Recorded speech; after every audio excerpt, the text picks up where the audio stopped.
ബഹുമാനപ്പെട്ട അധ്യക്ഷൻ, ഉന്നത വിദ്യാഭ്യാസ വകുപ്പ് മന്ത്രി ശ്രീ റോജി എം ജോൺ, ഉന്നത വിദ്യാഭ്യാസ സെക്രട്ടറി ഡോക്ടർ ബി അശോക്, ഏറ്റവും ബഹുമാന്യരായ രക്ഷകർത്താക്കളെ, പുതിയ നിയമനം ലഭിച്ചിരിക്കുന്ന പ്രിയപ്പെട്ടവരെ, വളരെ സന്തോഷകരമായ ഒരു മുഹൂർത്തമാണ്. രക്ഷകർത്താക്കൾ കൂടി എത്തിയിട്ടുണ്ട്.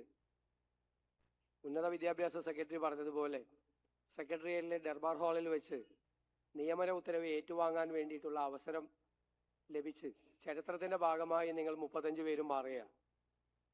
നിങ്ങളത് ഏറ്റുവാങ്ങാൻ കാണാൻ നിങ്ങളുടെ രക്ഷിതാക്കളിലൂടെ എത്തിയിട്ടുണ്ട്. അതിലെനിക്ക് ഏറ്റവും സന്തോഷം, നിയമസഭയിൽ ഞാൻ പ്രതിപക്ഷ നേതാവായിരുന്നപ്പോൾ എൻ്റെ തൊട്ടടുത്തിരുന്ന ഡെപ്യൂട്ടി സ്പീക്കർ സി ചിറ്റയം ഗോപകുമാറും, ഞാൻ ലോ കോളേജിൽ പഠിക്കുമ്പോൾ എൻ്റെ ക്ലാസ്സിൽ എൻ്റെ തൊട്ടടുത്തിരുന്ന ശ്രീ സതീഷ് ഇവിടെ വന്നിട്ടുണ്ട്.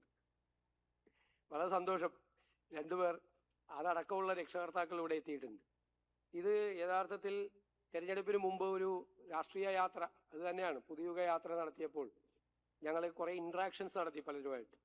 അവിടെ കോഴിക്കോട് ലോ കോളേജിലെ ഒരു വിദ്യാർത്ഥിനി വന്ന് വളരെ ഇമ്പ്രസീവായി, വളരെ മനോഹരമായി ലോ കോളേജിലെ അധ്യാപകരുടെ പ്രശ്നം, അധ്യാപകരില്ലാത്ത പ്രശ്നം, അവരനുഭവിക്കുന്ന വിഷയം വളരെ ഭംഗിയായിട്ട് അവതരിപ്പിച്ചു. ഞാനത് അന്ന് നോട്ട് ചെയ്ത് വെച്ചു. ഞാൻ അപ്പോൾ വാക്ക് കൊടുത്തു, ഞങ്ങളുടെ ഗവൺമെൻറ് വന്നു കഴിഞ്ഞാൽ ഉടൻ തന്നെ അതിന് പരിഹാരം ഉണ്ടാക്കുമെന്ന് പറഞ്ഞു. ഗവൺമെൻറ് വന്ന ഉടൻ തന്നെ ഞാൻ ഇതിൻ്റെ ഫയലെല്ലാം അന്വേഷിച്ചു. പിന്നെ റോജി എം ജോൺ, ഉന്നത വിദ്യാഭ്യാസ മന്ത്രിയും സെക്രട്ടറി ഡോക്ടർ അശോകും എല്ലാം വലിയ ഉത്സാഹത്തോടു കൂടി എടുത്തു. അതുകൊണ്ടാണ് വളരെ വേഗത്തിൽ ഈ അഡ്വൈസ് മെമ്മോ അയക്കാൻ കഴിഞ്ഞത്. അതിൽ വളരെയധികം സന്തോഷമുണ്ട്. ഇവിടെ പറഞ്ഞതുപോലെ ഞാൻ ദീർഘമായ പ്രസംഗത്തിലൊന്നും മുതിരുന്നില്ല. വലിയ ഒരു ഉത്തരവാദിത്തമാണ് ഒരു അധ്യാപകൻ എന്നുള്ള നിലയിൽ നിങ്ങളെ ഏറ്റെടുക്കുന്നത്. ഞാൻ കഴിഞ്ഞ 2-3 ദിവസമായിട്ട് പ്രസംഗിച്ചുകൊണ്ടിരിക്കുകയാണ്. ഈ നാട്ടിലെ ഏറ്റവും വലിയ പ്രൊഫഷൻ എന്ന് പറയുന്നത് അധ്യാപകരുടെ ജോലിയാണ്. അതിനേക്കാൾ വലിയൊരു ജോലിയില്ല. ഞങ്ങളുടെയൊക്കെ ജോലിയുടെ ഒരു പ്രശ്നമുണ്ട്, സ്ഥാനത്തിരിക്കുമ്പോൾ മാത്രമുള്ള ആളുകൾക്ക് ബഹുമാനമുള്ളത്, അത് പോയാൽ ആർക്കില്ല. നിങ്ങളുടെ അതല്ല. നിങ്ങൾ റിട്ടയർ ചെയ്ത് കഴിഞ്ഞാലും ജീവിതാവസാനം വരെ ആ ബഹുമാനവും ആദരവും സ്നേഹവും ഉണ്ടാവും. അധ്യാപകർക്ക് മാത്രം കിട്ടുന്ന ഒരു പ്രിവിലേജാണ്, അസാമാന്യമായിട്ടുള്ളൊരു പ്രിവിലേജാണ്. എവിടെ പോയാലും എത്ര പ്രായമായാലും ഒരു വിദ്യാർത്ഥി എവിടെ നിന്നെങ്കിലും ഓടി വന്നിട്ട് പറയും, ടീച്ചറോ സാറോ എന്നെ പഠിപ്പിച്ചാണെന്ന് പറയും. ബഹുമാനത്തോടു കൂടിയാണ് അവർ നോക്കിക്കാണുന്നത്. വേറൊരു പ്രൊഫഷനും കിട്ടാത്ത, ജീവിതാവസാനം വരെ കിട്ടുന്ന ഒരു അംഗീകാരം കിട്ടുന്ന ഒരു മനോഹരമായ ഒരു പ്രൊഫഷനാണ്. അതിൻ്റെ ഗൗരവത്തോടു കൂടി, ഉത്തരവാദിത്തത്തോടു കൂടി അത് ഏറ്റെടുത്ത് അത് ഭംഗിയായി നിർവഹിക്കാൻ നിങ്ങൾക്ക് കഴിയട്ടെ എന്ന് ആശംസിക്കുന്നു. ഇവിടെ മന്ത്രി പറഞ്ഞതുപോലെ ഉന്നത വിദ്യാഭ്യാസ രംഗത്ത്, നിയമ വിദ്യാഭ്യാസ രംഗത്ത് ഒരുപാട് മാറ്റങ്ങൾ വരുത്താൻ ഗവൺമെൻറ് ആഗ്രഹിക്കും. ഉന്നത വിദ്യാഭ്യാസ രംഗം, എഡ്യൂക്കേഷൻ, ഹയർ എഡ്യൂക്കേഷൻ, കേരളം ഒരു ഡെസ്റ്റിനേഷൻ പോയിന്റാക്കി കേരളത്തെ മാറ്റണമെന്നാണ് ഞങ്ങൾ ആഗ്രഹിക്കുന്നത്. മികച്ച സർവകലാശാലകൾ, ലോകത്തിലെ ലെഗസി യൂണിവേഴ്സിറ്റീസ് ഉൾപ്പെടെ കേരളത്തിൽ കൊണ്ടുവന്ന് അവരുടെ ഡിപ്പാർട്ട്മെൻറ്റുകൾ ഇവിടെ രൂപീകരിച്ച് ലോകത്തിലെ ഏറ്റവും പുതിയ കോഴ്സുകൾ, നോളജ് എക്സ്പ്ലോഷൻ നടക്കുന്ന കാലത്ത് ഏറ്റവും വലിയ അക്കാഡമിക് പ്രോഗ്രാമുകൾ കേരളത്തിൽ കൊണ്ടുവന്ന് നമ്മുടെ കുട്ടികൾക്ക് തൊഴിൽ ഉറപ്പുവരുത്തുന്നതിന് വേണ്ടിയിട്ടുള്ള സംരംഭം കൂടി ആലോചിക്കുക. ഞങ്ങളൊരു ഗ്ലോബൽ ജോബ് വാച്ച് ടവർ ഉണ്ടാക്കി എക്സ്പേർട്ടുകളെ നിയോഗിച്ച് ലോകത്തെ ഓരോ രംഗത്തും നടക്കുന്ന മാറ്റങ്ങൾ, പുതിയ ജോലിയുടെ സ്വഭാവത്തിന് ഉണ്ടാകുന്ന മാറ്റങ്ങൾ, പുതിയ സാങ്കേതിക വിദ്യകൾ വരുമ്പോൾ ഉണ്ടാകുന്ന മാറ്റങ്ങൾ റിപ്പോർട്ട് ചെയ്യാനുള്ള എക്സ്പേർട്ട് കമ്മിറ്റികൾ രൂപീകരിച്ചിരിക്കുക. അവർ ആ റിപ്പോർട്ട് ഗവൺമെൻറ്റിന് തന്നാൽ ഗവൺമെൻറ് കരിക്കുലം റീസ്ട്രക്ചർ ചെയ്ത് പുതിയ അക്കാഡമിക് പ്രോഗ്രാമുകൾ ആരംഭിക്കും. ഇൻഡസ്ട്രിയുമായിട്ട് കൂടി ചേർന്നുകൊണ്ട് ആരംഭിക്കാനുള്ള പദ്ധതികളാണ്. ഇപ്പോൾ പോർട്ട് സിറ്റിയാക്കി കേരളത്തെ മാറ്റാനുള്ള പദ്ധതിയുടെ കൂടെ അതിൻ്റെ കൂടെ ഒരു അക്കാഡമിക് പ്രോഗ്രാം കൂടി ഞങ്ങൾ ലിങ്ക് ചെയ്തിട്ടുണ്ട്. അതിൽ മാരിടൈം ലോ, കേരളത്തിൽ കാര്യമായിട്ട് മാരിടൈം ലോയ്ക്ക് വളരെ കുറവാണ് സാധ്യതകൾ. അപ്പം ഇനി ഒരുപാട് സാധ്യതകൾ വരും. മാരിടൈം ലോ കേരളത്തിലൊരു വലിയ ചാപ്റ്ററായി മാറും. ലോജിസ്റ്റിക്സ് പഠിക്കാൻ വേണ്ടിയിട്ടുള്ള സംവിധാനം ഉണ്ടാകും. അതുപോലെയുള്ള പുതിയ നിയമത്തിൻ്റെ പുതിയ ബ്രാഞ്ചസ്, ഈ സാങ്കേതിക വിദ്യകൾ വരുമ്പോൾ നിയമത്തിൽ പുതിയതായ ശാഖകൾ ഉണ്ടാകും. അതുകൂടി പഠിക്കാൻ വേണ്ടിയിട്ടുള്ള പുതിയ സബ്ജക്റ്റുകൾ കൂടി നിയമവിദ്യാഭ്യാസത്തിൻ്റെ ഭാഗമാക്കി മാറ്റും. ഞാൻ ഹൈക്കോടതിയിലെ പഴയ ബാർ അസോസിയേഷൻ മെമ്പർ എന്ന നിലയിൽ മുഖ്യമന്ത്രി ആയപ്പോൾ അവരൊരു സ്വീകരണം തന്നിരുന്നു. അന്ന് ഞാൻ അവിടെ വെച്ച് പറഞ്ഞു, അഡ്മിറാൽറ്റി കോർട്ട് ഉണ്ടാക്കണം. ഇപ്പോൾ ബോംബെയിൽ മാത്രമേ ഉള്ളൂ അഡ്മിറാൽറ്റി കോർട്ടുകൾ. നമുക്കിനി കേരളത്തിൽ അഡ്മിറാൽറ്റി കോർട്ടുകളുടെ ആവശ്യമുണ്ട്. അപ്പം നിയമരംഗത്ത് കാലഹരണപ്പെട്ട തരത്തിലുള്ളൊരു വിദ്യാഭ്യാസ രീതി മാറ്റി നമുക്ക് അതിനെ അപ്ഡേറ്റ് ചെയ്ത്, ഇപ്പോഴത്തെ ഈ നോളജ് എക്സ്പ്ലോഷൻ്റെ കാലത്തുള്ള വിദ്യാഭ്യാസ കാര്യങ്ങളെ അപ്ഡേറ്റ് ചെയ്തിട്ടുള്ള പുതിയ സംവിധാനം ഉണ്ടാകും. ഉന്നത വിദ്യാഭ്യാസ രംഗത്തും നിയമവിദ്യാഭ്യാസ രംഗത്തും സമഗ്രമായ മാറ്റം വരുത്താൻ.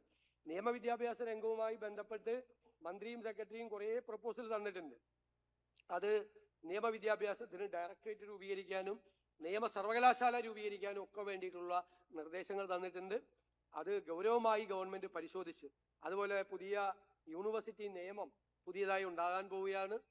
മറ്റ് ഫോറിൻ യൂണിവേഴ്സിറ്റികൾ അടക്കം കേരളത്തിൽ വരാനുള്ള സാധ്യതകൾ ഉണ്ടാക്കിയാണ്. ഈ കാര്യത്തിലെല്ലാം ഗൗരവതരമായി ഗവൺമെന്റ് എത്രയും പെട്ടെന്ന് നടപടികൾ സ്വീകരിക്കും എന്ന് ഉറപ്പു നൽകിക്കൊണ്ട് അധ്യാപന രംഗത്തേക്ക് ചുവടുവയ്ക്കുന്ന 35 പേരെയും ഞാൻ പ്രത്യേകമായി അഭിനന്ദിച്ചുകൊണ്ട് എല്ലാ ആശംസകളും എല്ലാ നന്മകളും നിങ്ങൾക്ക് നേർന്നുകൊണ്ട് നല്ല അധ്യാപകരായി നിങ്ങൾ മാറട്ടെ എന്ന് പ്രാർത്ഥിച്ചുകൊണ്ടും ഞാൻ ഈ ചടങ്ങ് ഉദ്ഘാടനം ചെയ്തതായി അറിയിക്കും.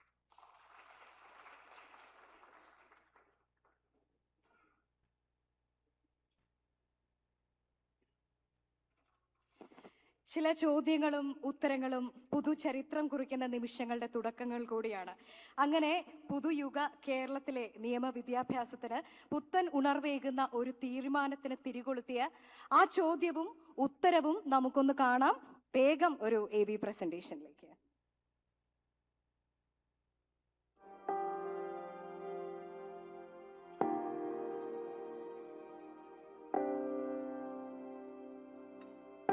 എൻ്റെ പേര് നിധി. ഞാൻ കോഴിക്കോട് ലോ കോളേജിലെ KSU പ്രതിനിധിയാണ്. ഇവിടെ 1-2 വർഷമായിട്ട് ഇവിടെ നിൽക്കുന്നു. ഇപ്പോൾ ലോ കോളേജിലെ ഒരു പ്രധാന കാര്യം എന്ന് പറഞ്ഞാൽ നമ്മൾക്ക് PSC നിയമനം വെച്ചിട്ടുള്ള ടീച്ചേഴ്സ് ഇല്ല. പ്രിൻസിപ്പൽമാർ പോലും ഏത് ലോ കോളേജ് 4 ലോ കോളേജുകൾ കേരളത്തിലുണ്ടെങ്കിലും നമുക്ക് സ്ഥിരമായിട്ടുള്ള പ്രിൻസിപ്പൽമാരില്ല. അപ്പൊ നമ്മുടെ ലോ കോളേജുകളിൽ ഇപ്പൊ വക്കീലന്മാരുടെ ആവശ്യകത സാറിനെ ബോധിപ്പിക്കേണ്ട ആവശ്യമില്ലല്ലോ. നമ്മളൊക്കെ ഒരു ചോരയായിട്ട് വരുന്നവരാണല്ലോ. അപ്പൊ ഞങ്ങളെ ലോ കോളേജുകാരെ ഇങ്ങനെ ഒഴിവാക്കി കളയാതെ ഇപ്പൊ ഒക്കെ എത്ര വളർന്നാലും നമുക്ക് ആവശ്യം നഷ്ടപ്പെടാത്ത ഒരു ജോലിയാണ് വക്കീൽ എന്ന് പറയുന്നത്. വക്കീലന്മാരെ നമുക്ക് കാര്യമായിട്ടൊന്ന് പരിഗണിക്കണം എന്നൊരു റിക്വസ്റ്റ് ആണ്. ലോ കോളേജിലെയും മറ്റു കുട്ടികളുടെ ഈ ഫാക്കൽറ്റിയുടെ പ്രശ്നം, നമ്മുടെ പ്രോഗ്രാമുകളുടെ പ്രശ്നം, വിദേശത്ത് കുട്ടികൾ പോകുന്നതിന്റെ സാഹചര്യം, അതെല്ലാം ഉണ്ട്. അത് നമ്മളൊരു ഹയർ എഡ്യൂക്കേഷൻ കോൺക്ലേവ് നടത്തി ഡോക്ടർ അച്യുത് ശങ്കർ സാറിന്റെ നേതൃത്വത്തിൽ വൈസ് ചാൻസലർമാരായിരുന്ന 6-7 പേര് പങ്കെടുത്തുകൊണ്ടുള്ള ഒരു അക്കാഡമിക്സിന്റെ ഒരു ടീം നന്നായി വർക്ക് ചെയ്യുന്നുണ്ട്. അത് അതിഗംഭീരമായിട്ടുള്ള ഒരു വിഷൻ ഡോക്യുമെന്റ് ഹയർ എഡ്യൂക്കേഷനുമായിട്ട് ബന്ധപ്പെട്ട് നമ്മൾ ചെയ്യും. നിങ്ങൾ പറഞ്ഞ കൺസേൺ എല്ലാം അതിൻ്റെ അകത്ത് ഉണ്ടാവും.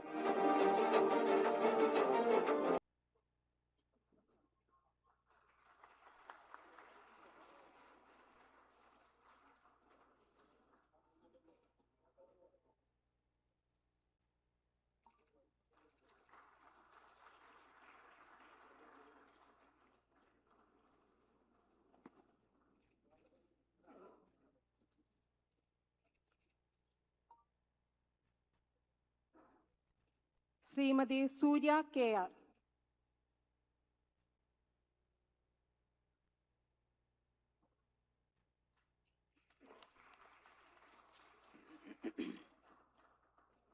ശ്രീ മുഹമ്മദ് ഷെരീഫ് PP.